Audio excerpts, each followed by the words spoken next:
दोस्तों यदि आपने NVS यानी कि नवोदय विद्यालय समिति का फॉर्म फिलअप किया हुआ है तो आपके लिए एक गुड न्यूज़ है। मैं आपको बता दूं, जब तक आपका एग्ज़ाम क्लियर नहीं हो जाता है तब तक मैं आपकी प्रिपरेशन के लिए डेली वीडियो बनाऊंगा। जी हाँ दोस्तों, इसी श्रृंखला पे मैं आज आपके प्रिपरेशन के लिए NVS के सिलेबस के अनुसार हिंदी के टॉप 100 क्वेश्चन को डिस्कस करने वाला हूँ। और यदि आप इन क्वेश्चन को कंप्लीट कर लेते हैं ना, तो आप मेरा यकीन मानिए आप पे 5 से 10 नंबर हिंदी से फिक्स हो जाएंगे। सो प्लीज़ आप इस वीडियो को पूरा देखिए और इसे अपने दोस्तों में भी शेयर कीजिए। दोस्तों यदि आपको मेरे पढ़ाने का तरीका और मेरे द्वारा बताई गई बातें आपको समझ आती है तो प्लीज़ आप इस चैनल को सब्सक्राइब करें। मेरा नाम है प्रशांत और मैं आज आपके लिए डिस्कस करने वाला हूँ NBS में पूछे जाने वाले हिंदी के टॉप 100 क्वेश्चन। तो चलिए दोस्तों वीडियो की शुरुआत करते हैं। क्वेश्चन नंबर 1 है, अंतर्राष्ट्रीय मातृभाषा दिवस कब मनाया जाता है? तो आप सभी लोग बताएं इसका राइट आंसर क्या हो सकता है। तो इसका राइट आंसर रहेगा अंतर्राष्ट्रीय मातृभाषा दिवस 21 फरवरी को मनाया जाता है। ऑप्शन नंबर डी इसका राइट आंसर था। यदि यहाँ पे मैं पूछ लेता कि हिंदी दिवस कब मनाया जाता है तो इसका आंसर क्या रहता? 14 सितंबर को मनाया जाता है। चलिए तो फिर नेक्स्ट क्वेश्चन की ओर चलते हैं। नेक्स्ट क्वेश्चन है, इनमें से किस लिपि को सभी लिपियों का जन्मदाता कहा जाता है? तो बताइए इसका राइट आंसर क्या होगा। तो इसका राइट आंसर रहेगा ब्राह्मी लिपि को इनमें से सभी लिपियों का जन्मदाता कहा जाता है। ऑप्शन नंबर सी इसका राइट आंसर रहा। चलिए तो फिर नेक्स्ट क्वेश्चन की ओर चलते हैं।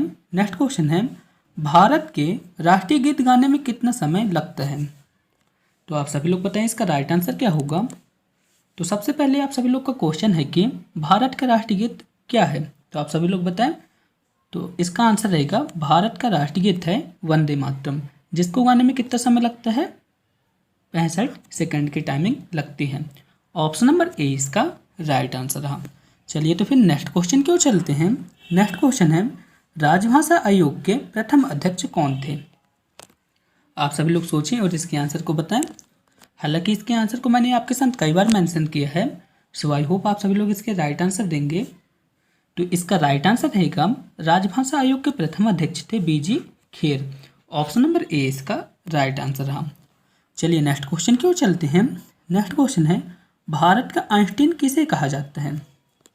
बताइए इसका राइट आंसर क्या हो सकता है। तो इसका राइट आंसर रहेगा भारत का आइंस्टीन कहा जाता है नागार्जुन जी को। ऑप्शन नंबर ए इसका राइट आंसर रहा।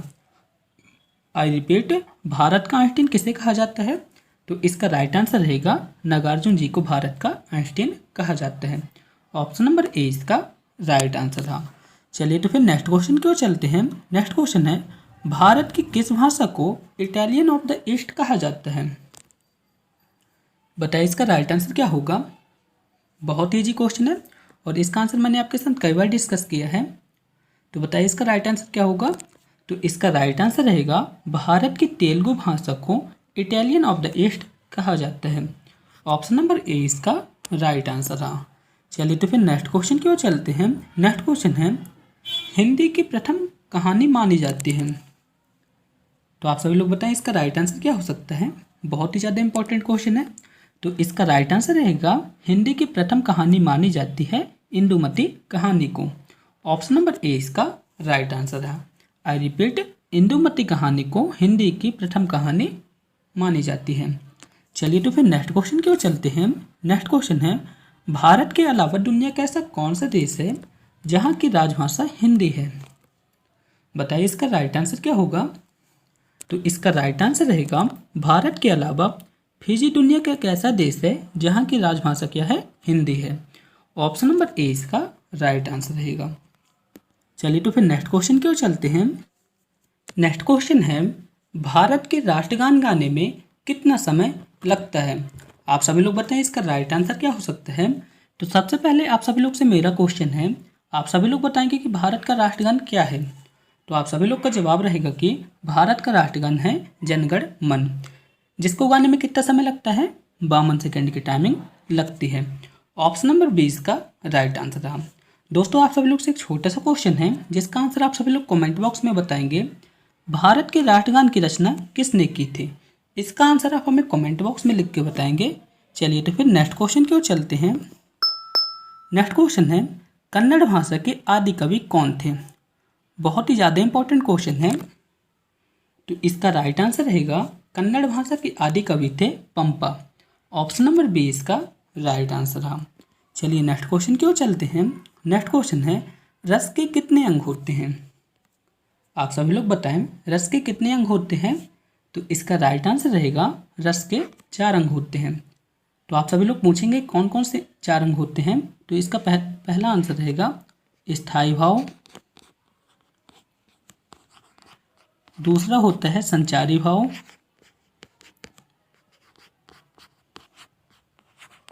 और तीसरा क्या होता है विभव होता है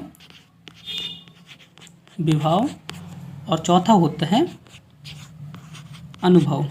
ठीक है, आप सभी लोग समझ जाइएगा। रस के कितने अंग होते हैं। रस के 4 अंग होते हैं, जिसका पहला अंग होता है स्थायी भाव, दूसरा होता है संचारी भाव, तीसरा होता है विभव, और चौथा होता है अनुभव। ऑप्शन नंबर बी इसका राइट आंसर है। चलिए तो फिर नेक्स्ट क्वेश्चन की ओर चलते हैं। नेक्स्ट क्वेश्चन है रामकृष्ण मिशन की स्थापना किसने की थी। बहुत ही इजी क्वेश्चन है। तो इसका राइट आंसर रहेगा रामकृष्ण मिशन की स्थापना की थी स्वामी विवेकानंद जी ने। ऑप्शन नंबर ए इसका राइट आंसर है। चलिए तो फिर नेक्स्ट क्वेश्चन की ओर चलते हैं। नेक्स्ट क्वेश्चन है आधुनिक युग की मीरर किसे कहा जाता है। आप सभी लोग बताएं इसका आंसर क्या हो सकता है।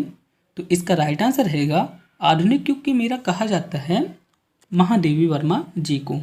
ऑप्शन नंबर सी इसका राइट आंसर है। चलिए तो फिर नेक्स्ट क्वेश्चन की ओर चलते हैं। नेक्स्ट क्वेश्चन है निम्न में से सबसे बड़ा महाकाव्य है। तो आप सभी लोग बताएं इसका राइट आंसर क्या होगा। तो इसका राइट आंसर रहेगा इनमें से सबसे बड़ा महाकाव्य है महाभारत। ऑप्शन नंबर ए इसका राइट आंसर रहेगा। महाभारत जो है तो दुनिया का सबसे बड़ा महाकाव्य है।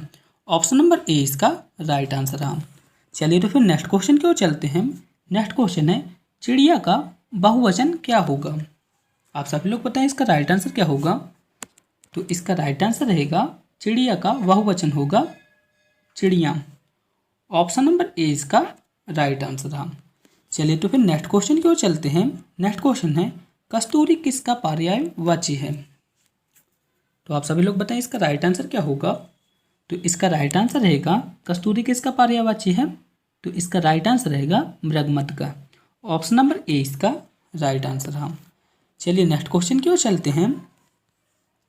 नेक्स्ट क्वेश्चन है नेपाली भाषा किस लिपि में लिखी जाती है। बताइए इसका राइट आंसर क्या होगा। तो इसका राइट आंसर रहेगा नेपाली भाषा भी हिंदी भाषा की तरह देवनागरी लिपि में लिखी जाती है। ऑप्शन नंबर बी इसका राइट आंसर रहा। नेक्स्ट क्वेश्चन है आधुनिक भारतीय भाषाओं का विकास किस भाषा में हुआ है। तो बताइए इसका राइट आंसर क्या होगा। तो इसका राइट आंसर रहेगा आधुनिक भारतीय भाषाओं का विकास जो है तो अपभ्रंश भाषा में हुआ था। ठीक है, ऑप्शन नंबर डी इसका राइट आंसर रहा। नेक्स्ट क्वेश्चन है प्रसिद्ध कहानी ईदगाह के लेखक कौन थे। मोस्ट इंपॉर्टेंट क्वेश्चन है, आप सभी लोग नोट कर लीजिएगा। ईदगाह के लेखक कौन थे। तो इसका राइट आंसर रहेगा Munshi Premchand. Option number C इसका राइट आंसर रहा। चलिए नेक्स्ट क्वेश्चन की ओर चलते हैं। यति का क्या अर्थ होता है। आप सभी लोग सोचें और इसके आंसर को बताएं। तो इसका राइट आंसर रहेगा यति का अर्थ होता है विराम। ऑप्शन नंबर सी इसका राइट आंसर रहेगा। चलिए नेक्स्ट क्वेश्चन की ओर चलते हैं। नेक्स्ट क्वेश्चन है हिंदी की कितनी उपभाषाएं हैं। बताइए इसका राइट आंसर क्या होगा। तो इसका राइट आंसर रहेगा हिंदी की 5 उपभाषाएं हैं। ऑप्शन नंबर बी इसका राइट आंसर रहेगा। आई रिपीट, हिंदी की कितनी उपभाषाएं हैं। तो इसका राइट आंसर रहेगा हिंदी की 5 उपभाषाएं हैं। चलिए नेक्स्ट क्वेश्चन की ओर चलते हैं। नेक्स्ट क्वेश्चन है सही वर्तनी का चयन कीजिए। आप सभी लोग को बताना है कि इन 4 ऑप्शन में किसकी वर्तनी सही लिखी हुई है, यानी कि कौन सा शब्द सही लिखा हुआ है। आप सभी लोग देखें और इसके आंसर को बताएं। तो इसका राइट आंसर रहेगा ऑप्शन नंबर 1 प्रत्यानुवर्त। ऑप्शन नंबर ए इसका राइट आंसर रहेगा। चलिए तो फिर नेक्स्ट क्वेश्चन की ओर चलते हैं। नेक्स्ट क्वेश्चन है वीर रस का स्थायी भाव क्या है। बताइए इसका राइट आंसर क्या होगा। तो इसका राइट आंसर रहेगा वीर रस का स्थायी भाव होता है उत्साह। ऑप्शन नंबर ए इसका राइट आंसर रहा। चलिए तो फिर नेक्स्ट क्वेश्चन की ओर चलते हैं। इस क्वेश्चन पे पूछा गया है, यहाँ पे 4 वर्ण दिए गए हैं, पहला है, दूसरा और यहाँ पे तीसरा। इसमें पूछा है कि ये जो वर्ण है किस प्रकार के वर्ण हैं। तो आप सभी लोग इनका जब उच्चारण करते होंगे तो आप सभी लोग के मुख से एक ऊष्मा निकलती होगी, यानी कि ये जो वर्ण है ऊष्म वर्ण है। ऑप्शन नंबर 20 का राइट आंसर रहा। चलिए तो फिर नेक्स्ट क्वेश्चन की ओर चलते हैं। नेक्स्ट क्वेश्चन है, शुद्ध वाक्य का चयन कीजिए। आप सभी लोग को बताना है कि इन सभी 4 ऑप्शन में कौन सा वाक्य सही लिखा हुआ है। आप सभी लोग इसे पढ़िए और जो भी सही है उसका आंसर बताइए। तो इसका राइट आंसर रहेगा, इनमें से जो भी सब सही है तो इसका राइट आंसर रहेगा ऑप्शन नंबर सी, पुलाव बहुत लजीज है। ऑप्शन नंबर सी इसका राइट आंसर है। चलिए नेक्स्ट क्वेश्चन की ओर चलते हैं। नेक्स्ट क्वेश्चन है, तू डाल डाल में मैं पात पात का अर्थ क्या है। बताइए इस मुहावरे का अर्थ क्या होता है। तो इसका राइट आंसर रहेगा, चालाकी का जवाब चालाकी से देना। ऑप्शन नंबर डी इसका राइट आंसर रहा। चलिए तो फिर नेक्स्ट क्वेश्चन की ओर चलते हैं। नेक्स्ट क्वेश्चन है, कर्मभूमि के रचनाकार कौन थे। बताइए इसका राइट आंसर क्या हो सकता है। इसके आंसर के लिए मैं आपको 10 सेकंड की टाइमिंग देता हूं, आप सभी लोग सोचें और इसके आंसर को बताएं। तो इसका राइट आंसर रहेगा, कर्मभूमि के रचनाकार हैं प्रेमचंद्र। ऑप्शन नंबर 20 का राइट आंसर रहा। चलिए नेक्स्ट क्वेश्चन की ओर चलते हैं। नेक्स्ट क्वेश्चन है, विनय पत्रिका किसकी प्रसिद्ध कृति है, यानी कि विनय पत्रिका की रचना किसने की थी। तो इसका राइट आंसर रहेगा, तुलसीदास जी ने की थी। ऑप्शन नंबर सी इसका राइट आंसर रहा। नेक्स्ट क्वेश्चन है, हिंदी वर्णमाला में मौलिक व्यंजनों की संख्या कितनी है। आप सभी लोग बताएं इसका राइट आंसर क्या हो सकता है। तो इसका राइट आंसर रहेगा, हिंदी भाषा में मौलिक व्यंजनों की संख्या है 33। ऑप्शन नंबर 20 का राइट आंसर रहा। आई रिपीट, हिंदी वर्णमाला में मौलिक व्यंजनों की संख्या कितनी है। तो इसका आंसर रहेगा 33। चलिए तो फिर नेक्स्ट क्वेश्चन की ओर चलते हैं। नेक्स्ट क्वेश्चन है, सज्जन में क्या उपसर्ग है। यहाँ पे शब्द दिया है सज्जन, इसमें कौन सा उपसर्ग हमें बताना है। तो इसका राइट आंसर रहेगा, सज्जन में क्या उपसर्ग है, सत है। ऑप्शन नंबर डी इसका राइट आंसर रहा। चलिए तो फिर नेक्स्ट क्वेश्चन की ओर चलते हैं। नेक्स्ट क्वेश्चन है, टेढ़ी खीर होना मुहावरे का क्या अर्थ होता है। आप सभी लोग इस कहावत को सुने ही होंगे, तो आप सभी लोग बताएं इसका राइट आंसर क्या होगा। तो इसका राइट आंसर रहेगा, टेढ़ी खीर होना मुहावरे का अर्थ होता है कठिन कार्य का होना। ऑप्शन नंबर 20 का राइट आंसर रहा। आई रिपीट, टेढ़ी खीर मुहावरे का क्या अर्थ होता है, कठिन कार्य का होना। ऑप्शन नंबर 20 का राइट आंसर रहा। चलिए तो फिर नेक्स्ट क्वेश्चन की ओर चलते हैं। नेक्स्ट क्वेश्चन है, इस क्वेश्चन पे पूछा गया है कि सही वर्तनी वाला रूप कौन सा है, यानी कि इन सभी 4 ऑप्शन में कौन सा शब्द सही लिखा हुआ है। तो इसका राइट आंसर रहेगा ऑप्शन नंबर बी। ठीक है, ऑप्शन नंबर बी जो है तो अनविज्ञ को इसी टाइप से लिखते हैं। ऑप्शन नंबर बी इसका राइट आंसर रहा। चलिए तो फिर नेक्स्ट क्वेश्चन की ओर चलते हैं। नेक्स्ट क्वेश्चन है, जुगुप्सा किस रस का स्थायी भाव है। आप सब लोग सोचें और इसके आंसर को बताएं। तो इसका राइट आंसर रहेगा, जुगुप्सा जो है तो विभत्स रस का स्थायी भाव है। ऑप्शन नंबर सी इसका राइट आंसर रहा। चलिए तो फिर नेक्स्ट क्वेश्चन की ओर चलते हैं। इस क्वेश्चन पे पूछा है, जूही की कली किसकी रचना है। आई रिपीट, क्वेश्चन पे क्या बोला है, जूही की कली किसकी रचना है। तो बताइए इसका राइट आंसर क्या हो सकता है। तो इसका राइट आंसर रहेगा, जूही की कली किसकी रचना है, सूर्यकांत त्रिपाठी निराला जी की प्रमुख रचना है।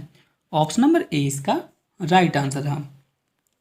चलिए नेक्स्ट क्वेश्चन की ओर चलते हैं। नेक्स्ट क्वेश्चन है, हिंदी वर्णमाला में वर्णों की कुल संख्या कितनी है। मोस्ट इंपॉर्टेंट क्वेश्चन है और आप सभी लोग जानते भी होंगे। तो इसका राइट आंसर रहेगा, हिंदी वर्णमाला में कुल वर्णों की संख्या है 52। ऑप्शन नंबर ए इसका राइट आंसर रहा। चलिए तो फिर नेक्स्ट क्वेश्चन की ओर चलते हैं। नेक्स्ट क्वेश्चन है, जाकिर हुसैन कौन सा वाद्य यंत्र बजाते थे। बताइए इसका राइट आंसर क्या होगा। तो इसका राइट आंसर रहेगा, जाकिर हुसैन जो है तो तबला बजाते थे। ऑप्शन नंबर सी इसका राइट आंसर रहेगा। जैसा कि दोस्तों आप सभी लोग को पता चल ही गया होगा कि आप सभी लोगों के जो एग्ज़ाम हैं 26 नवंबर तक कंडक्ट हो जाएंगे। तो दोस्तों आप सभी लोगों की तैयारी को बेहतर करने के लिए मैंने आप सभी लोगों के लिए 10 मॉक टेस्ट तैयार किए हैं। यदि आपने उससे रिलेटेड वीडियो को नहीं देखी है तो प्लीज़ आप उस वीडियो को देखें। यहाँ पे एक आई टैप आ रहा होगा, आप वहाँ पे क्लिक करके देख सकते हैं। नेक्स्ट क्वेश्चन है, उज्जैन का प्राचीन काल में क्या नाम था? बताइए इसका राइट आंसर क्या होगा। बहुत ही इजी क्वेश्चन है। तो इसका राइट आंसर रहेगा उज्जैन का प्राचीन काल में नाम था अवंतिका। ऑप्शन नंबर 20 का राइट आंसर रहा। चलिए तो फिर नेक्स्ट क्वेश्चन की ओर चलते हैं। नेक्स्ट क्वेश्चन है, विशेषण कितने प्रकार के होते हैं? आप सभी लोग बताएं इसका राइट आंसर क्या होगा। तो इसका राइट आंसर रहेगा विशेषण जो है तो 5 प्रकार के होते हैं। कितने प्रकार के होते हैं विशेषण? 5 प्रकार के होते हैं। और विशेषण किसे कहते हैं? जो संज्ञा की विशेषता बताते हैं उसे कहते हैं विशेषण। और कितने प्रकार के होते हैं? 5 प्रकार के होते हैं। चलिए फिर नेक्स्ट क्वेश्चन की ओर चलते हैं। नेक्स्ट क्वेश्चन है, संज्ञा के कितने भेद बताए गए हैं? तो आप सभी लोग को बताना है कि संज्ञा कितने प्रकार की होती हैं। तो इसका आंसर भी रहेगा संज्ञा जो है तो 5 प्रकार की होती है। ऑप्शन नंबर 20 का राइट आंसर रहा। दोस्तों आप सभी लोग बताएंगे कि संज्ञा की परिभाषा क्या होती है। इसका आंसर आप हमें कमेंट बॉक्स में लिख के बताएंगे। साथ ही साथ क्वेश्चन नंबर जरूर डाल दीजिएगा। चलिए फिर नेक्स्ट क्वेश्चन की ओर चलते हैं। नेक्स्ट क्वेश्चन है, इस क्वेश्चन पे पूछा गया है कि उत्कंठा का पर्यायवाची क्या होता है?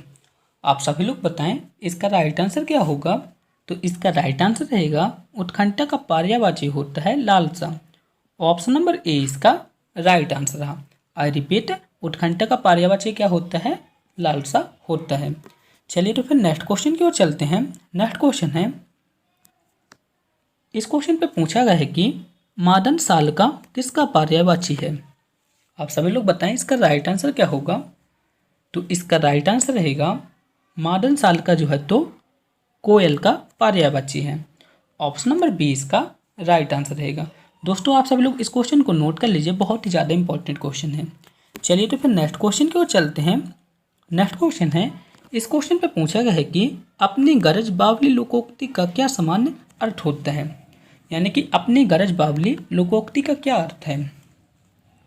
तो इसका राइट आंसर रहेगा स्वार्थी आदमी दूसरों की चिंता नहीं करते हैं। ऑप्शन नंबर 20 का राइट आंसर रहा। आई रिपीट, अपनी गरज बावली लोकोक्ति का अर्थ है स्वार्थी आदमी दूसरों की चिंता नहीं करते हैं। चलिए फिर नेक्स्ट क्वेश्चन की ओर चलते हैं। नेक्स्ट क्वेश्चन है, इस क्वेश्चन पे पूछा गया है कि इन सभी 4 ऑप्शन में कौन सा शब्द सही लिखा हुआ है?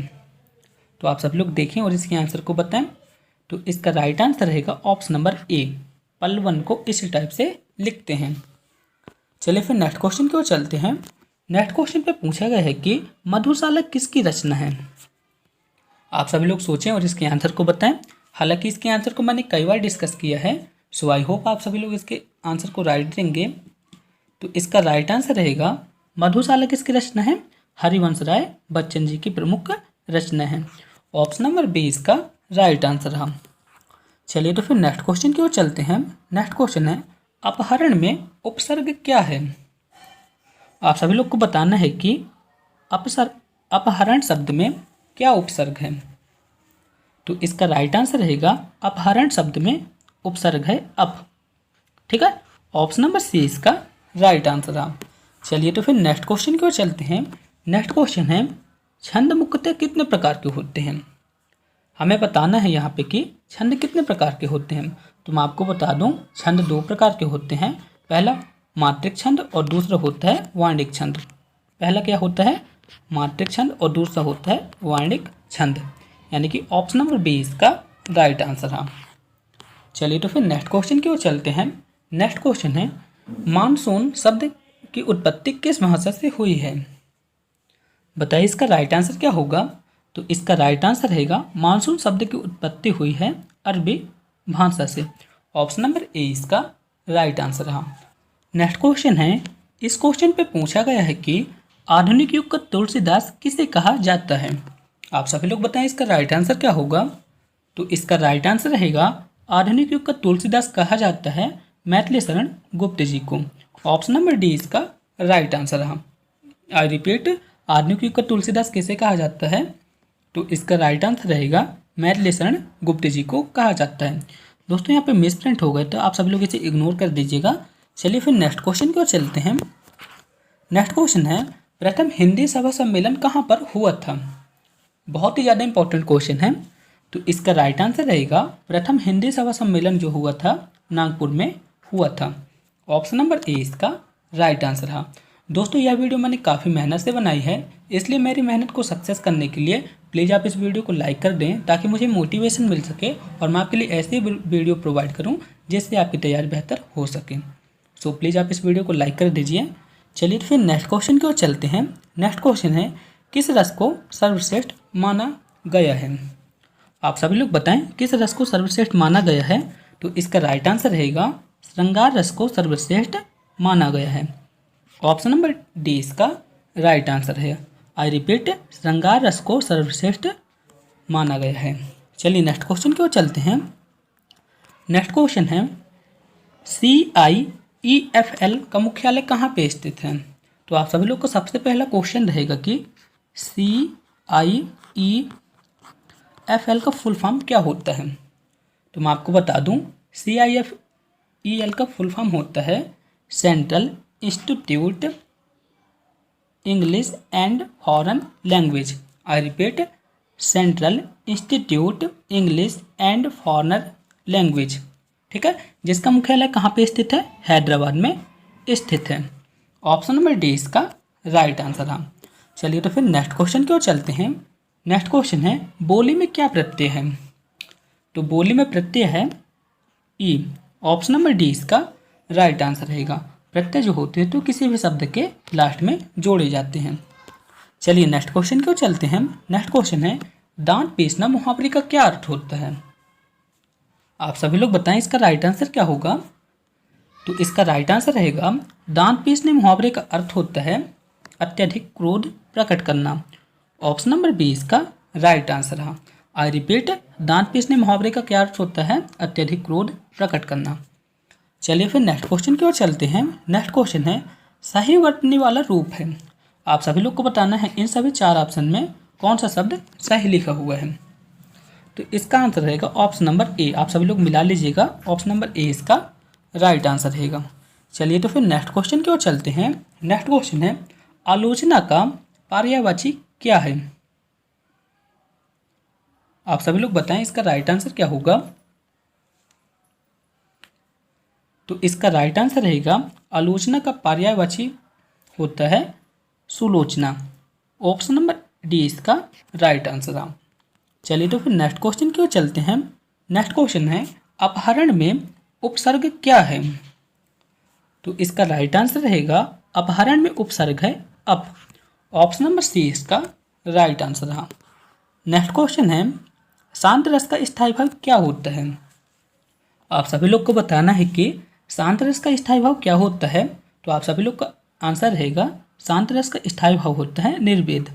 ऑप्शन नंबर सी इसका राइट आंसर है। चलिए तो फिर नेक्स्ट क्वेश्चन की ओर चलते हैं। नेक्स्ट क्वेश्चन है, कटे पर नमक छिड़कना मुहावरे का क्या अर्थ होता है? आप सभी लोग बताएं इसका आंसर क्या होगा? तो इसका आंसर रहेगा, कटे पर नमक छिड़कने का मुहावरे का अर्थ होता है दुख पर और दुख देना। ऑप्शन नंबर ए इसका राइट आंसर है। चलिए तो फिर नेक्स्ट क्वेश्चन की ओर चलते हैं। नेक्स्ट क्वेश्चन है, स्वीकृत का विलोम शब्द क्या होगा? तो बहुत ही ईजी है। तो इसका राइट आंसर रहेगा, स्वीकृत का विलोम शब्द होगा अस्वीकृत। ऑप्शन नंबर बी इसका राइट आंसर है। चलिए तो फिर नेक्स्ट क्वेश्चन की ओर चलते हैं। नेक्स्ट क्वेश्चन है, स्तुति का विलोम शब्द क्या होगा? स्तुति का विलोम शब्द क्या होगा आपको बताना है। तो इसका राइट आंसर रहेगा, स्तुति का विलोम शब्द होता है निंदा। क्या होता है? निंदा। ऑप्शन नंबर डी इसका राइट आंसर है। चलिए तो फिर नेक्स्ट क्वेश्चन की ओर चलते हैं। नेक्स्ट क्वेश्चन है, निम्न में से कौन कोयल का पर्यायवाची नहीं होगा? इनमें से कौन सा कोयल का पर्यायवाची नहीं होगा हमें बताना है। तो आप सभी लोग देखें और इसके आंसर को बताएं। तो इसका राइट आंसर रहेगा पिसून। ऑप्शन नंबर ए इसका राइट आंसर रहेगा। पिसून जो है तो पिसून का मतलब होता है कोवा। ठीक है, ऑप्शन नंबर ए इसका राइट आंसर रहेगा। बाकी जो है तो कोयल के पर्यायवाची हैं। चलिए तो फिर नेक्स्ट क्वेश्चन की ओर चलते हैं। नेक्स्ट क्वेश्चन है, विश्व का ऐसा कौन सा देश है जहां विश्व की सभी भाषाएं मान्य हैं? बताइए इसका राइट आंसर क्या हो सकता है। तो इसका राइट आंसर रहेगा, वेटिकन सिटी। वेटिकन सिटी में विश्व की सभी भाषाएं मान्य हैं। ऑप्शन नंबर डी इसका राइट आंसर है। चलिए तो फिर नेक्स्ट क्वेश्चन की ओर चलते हैं। नेक्स्ट क्वेश्चन है, नीचे दिए गए शब्दों में शुद्ध वर्तनी वाला शब्द हमें चयन करना है, यानी कि इन सभी 4 ऑप्शन में कौन सा शब्द सही लिखा है हमें बताना है। तो इसका राइट आंसर रहेगा स्वर्गीय। ऑप्शन नंबर बी इसका राइट आंसर है। चलिए तो फिर नेक्स्ट क्वेश्चन की ओर चलते हैं। नेक्स्ट क्वेश्चन है, दाल न गलना मुहावरे का शाब्दिक अर्थ होगा। तो आप सभी लोग बताएं इस मुहावरे का क्या अर्थ होता है। तो इसका राइट आंसर रहेगा, दाल न गलने मुहावरे का अर्थ होता है कार्य सिद्ध नहीं होना। ऑप्शन नंबर ए इसका राइट आंसर है। चलिए तो फिर नेक्स्ट क्वेश्चन की ओर चलते हैं। नेक्स्ट क्वेश्चन है, किस देश में हिंदी भाषा का प्रयोग लिखने व बोलने में किया जाता है। बताइए इसका राइट आंसर क्या होगा। तो इसका राइट आंसर रहेगा मॉरिशस। ऑप्शन नंबर डी इसका राइट आंसर रहेगा। मॉरिशस में हिंदी भाषा का प्रयोग बोलने व लिखने में किया जाता है। ऑप्शन नंबर डी इसका राइट आंसर है। चलिए तो फिर नेक्स्ट क्वेश्चन की ओर चलते हैं। मोस्ट इंपॉर्टेंट क्वेश्चन है, तानसेन का मूल नाम क्या था। आप सभी लोग बताएं। तो इसका राइट आंसर रहेगा, तानसेन का मूल नाम था रामतनु पांडे। आई रिपीट, तानसेन का मूल नाम क्या था, रामतनु पांडे था। ऑप्शन नंबर ए इसका राइट आंसर है। चलिए तो फिर नेक्स्ट क्वेश्चन की ओर चलते हैं। नेक्स्ट क्वेश्चन है, प्रसिद्ध नाटक नील दर्पण के लेखक कौन थे। आपको बताना है कि प्रसिद्ध नाटक नील दर्पण के लेखक कौन थे। तो इसका राइट आंसर रहेगा दीनबंधु मित्र थे। ऑप्शन नंबर बी इसका राइट आंसर है। चलिए तो फिर नेक्स्ट क्वेश्चन की ओर चलते हैं। नेक्स्ट क्वेश्चन है, किस देश में हिंदी भाषा का प्रयोग बोलने व लिखने में किया जाता है। रिपीटेड क्वेश्चन है, जिसका आंसर अभी मैंने बताया था क्या था, मॉरिशस। मॉरिशस में हिंदी भाषा का प्रयोग बोलने व लिखने में किया जाता है। ऑप्शन नंबर डी इसका राइट आंसर है। नेक्स्ट क्वेश्चन है, तमस किसकी प्रसिद्ध रचना है। आप सभी लोग को बताना है तमस किसकी प्रसिद्ध रचना है। तो इसका राइट आंसर रहेगा, तमस जो है तो भीष्म साहनी जी की प्रमुख रचना है। ऑप्शन नंबर बी इसका राइट आंसर है। दोस्तों आप सभी लोग इन क्वेश्चन को नोट करते चलिएगा, बहुत इंपॉर्टेंट क्वेश्चन है। चलिए तो फिर नेक्स्ट क्वेश्चन की ओर चलते हैं। नेक्स्ट क्वेश्चन है, गबन के रचनाकार कौन थे। बताइए इसका राइट आंसर क्या होगा। तो इसका राइट आंसर रहेगा, गबन के रचनाकार थे Premchand ji. Option number B इसका राइट आंसर है। दोस्तों मेरे टेलीग्राम ग्रुप का नाम है एग्जाम रेज। आप सभी लोग टेलीग्राम पे जाके एग्जाम रेज नाम डालकर सर्च करके ज्वाइन हो सकते हैं। यहाँ पे मैं डेली क्विज़ कराता हूँ और पीडीएफ इसी पे अपलोड करता हूँ, जो आपके लिए बहुत ही इंपॉर्टेंट है।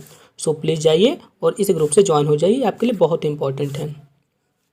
दोस्तों मेरी इंस्टाग्राम आईडी का नाम है एग्जाम रेज। आप सभी लोग इंस्टाग्राम पे जाके एग्जाम रेज नाम डालकर सर्च कर लीजिएगा और इसे फॉलो कर लीजिएगा। यहाँ पे मैं डेली करंट अफेयर के क्वेश्चन को कंप्लीट कराता हूँ, जो एग्जाम पे आ सकते हैं। आप सभी लोग देख सकते हैं कुछ इंपॉर्टेंट क्वेश्चन रहते हैं करंट अफेयर के, जिसे मैं इस आईडी पे अपलोड करता हूँ। सो प्लीज़ आप इसे फॉलो कर लीजिए ताकि आपकी तैयारी बेहतर हो सके। दोस्तों आप सभी लोग के बार बार कमेंट्स आ रहे थे कि मेरे यूट्यूब पर कितने चैनल हैं। तो मैं आपको बता दूं, मेरा यूट्यूब पर सिर्फ एक ही चैनल है, जिसका नाम है केवल एग्जाम रेज। ठीक है, इसके अलावा मेरा और कोई चैनल नहीं है और इस चैनल को मैं खुद मैनेज करता हूं और मेरा नाम है प्रशांत। आप सभी लोग मेरा नाम जानते ही होंगे, मैं इस चैनल को मैनेज करता हूं। नेक्स्ट क्वेश्चन है, आकाशगंगा का पर्यायवाची नहीं है। आप सभी लोग को बताना है कि आकाशगंगा का पर्यायवाची कौन सा शब्द नहीं है।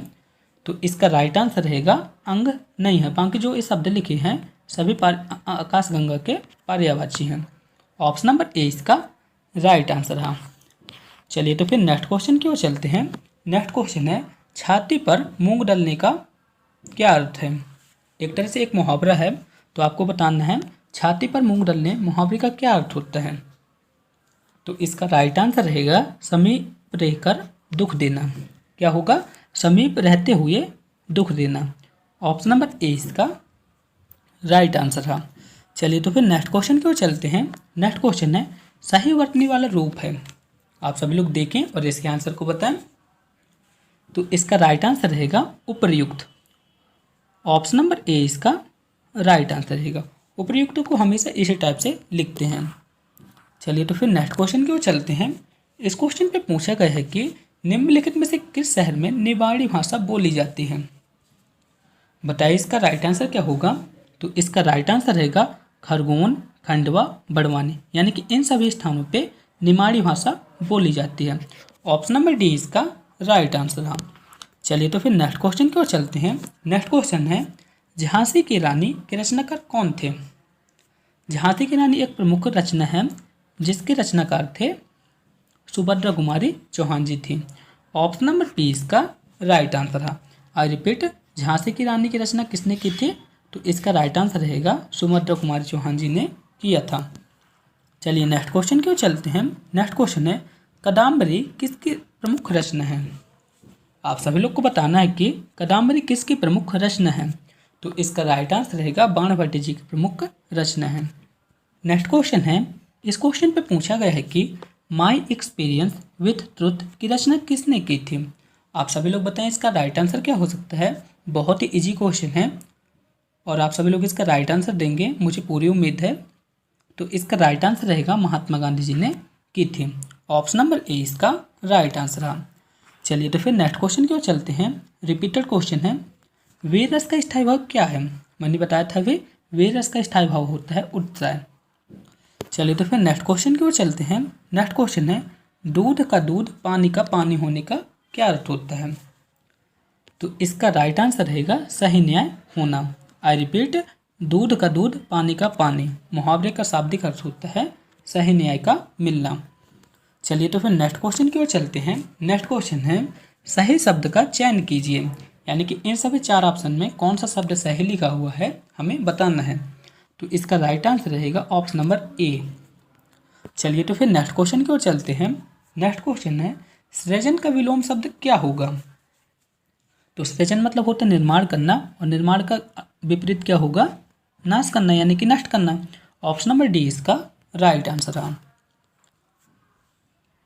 नेक्स्ट क्वेश्चन है किस मध्यकालीन कवि ने बीजक की रचना की थी। इसके आंसर के लिए मैं आपको 10 सेकंड की टाइमिंग देता हूं। आप सभी लोग इसके आंसर को सोचें और इसके आंसर को बताएं।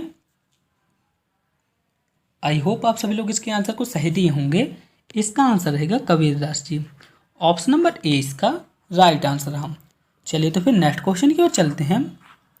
नेक्स्ट क्वेश्चन है निम्नलिखित में से हिंदी भाषा की लिपि है। बहुत ईजी है, अभी मैंने बताया था। हिंदी भाषा किस लिपि में लिखी जाती है, देवनागरी लिपि में लिखी जाती है। ऑप्शन नंबर 20 का राइट आंसर है। चलिए तो फिर नेक्स्ट क्वेश्चन की ओर चलते हैं। नेक्स्ट क्वेश्चन है अंधायुक्त नामक रचना के रचनाकार कौन थे। तो इसका राइट आंसर रहेगा धर्मवीर भारती जी थे। चलिए फिर नेक्स्ट क्वेश्चन की ओर चलते हैं। नेक्स्ट क्वेश्चन है गीता रहस्य के लेखक कौन थे। बहुत ही इंपॉर्टेंट रचना है। तो इसका राइट आंसर रहेगा गीता रहस्य के लेखक थे बाल गंगाधर तिलक जी।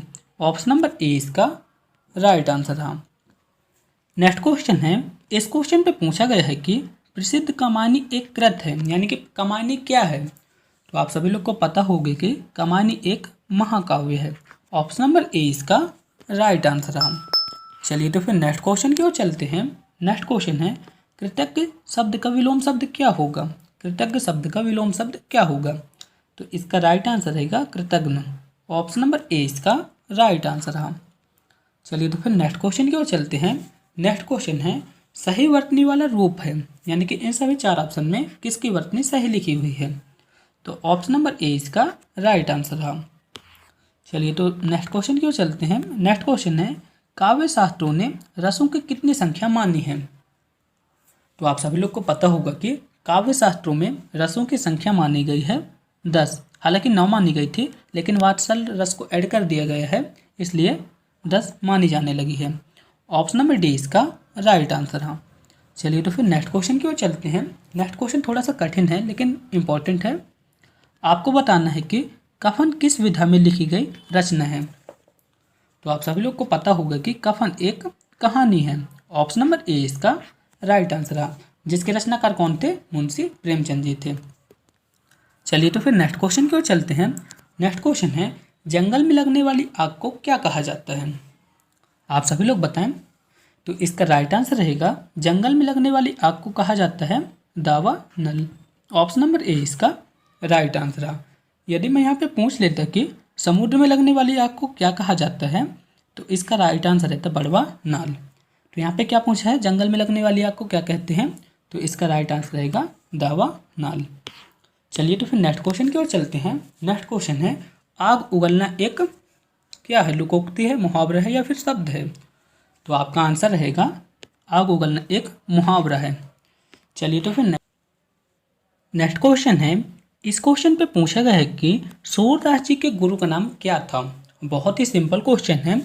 तो इसका राइट आंसर रहेगा सूरदास जी के गुरु का नाम था वल्लभाचार्य जी। ऑप्शन नंबर ए इसका राइट आंसर है। चलिए तो फिर नेक्स्ट क्वेश्चन की ओर चलते हैं। नेक्स्ट क्वेश्चन है उदत मार्तंड किस भाषा में लिखा गया पहला समाचार पत्र था। आप सभी लोग सोचें और इसके आंसर को बताएं। इसके आंसर को मैंने कई बार बताया है। तो इसका राइट आंसर रहेगा उदत मार्तंड जो है तो हिंदी भाषा में लिखा गया पहला समाचार पत्र था। चलिए नेक्स्ट क्वेश्चन की ओर चलते हैं। नेक्स्ट क्वेश्चन है निम्नलिखित में से कौन सा तत्सम शब्द है। आप सभी लोग को बताना है कि इन सभी 4 विकल्पों में से कौन सा शब्द तत्सम है। तो इसका राइट आंसर रहेगा वर्षा जो है तो इन सभी शब्दों में से तत्सम शब्द है। चलिए तो फिर नेक्स्ट क्वेश्चन की ओर चलते हैं। नेक्स्ट क्वेश्चन है क्रुद्ध का विलोम शब्द क्या होगा। आप सभी लोग सोचें और इसके आंसर को बताएं। बहुत ही ईजी है। तो इसका राइट आंसर रहेगा क्रुद्ध का विलोम शब्द क्या होगा, शांत होगा। ठीक है, आई रिपीट, क्रुद्ध का विलोम शब्द क्या होगा, शांत होगा। चलिए तो फिर नेक्स्ट क्वेश्चन की ओर चलते हैं। नेक्स्ट क्वेश्चन है नैन शब्द का पर्यायवाची क्या होगा। आप सभी लोग को बताना है कि नैन शब्द का पर्यायवाची क्या होगा। तो इसका राइट आंसर रहेगा इनमें से सभी, यानी कि आंख का पर्यायवाची क्या होता है, नेत्र होता है, चक्षु होता है और नैन होता है, यानी कि ऑप्शन नंबर डी इसका राइट आंसर है।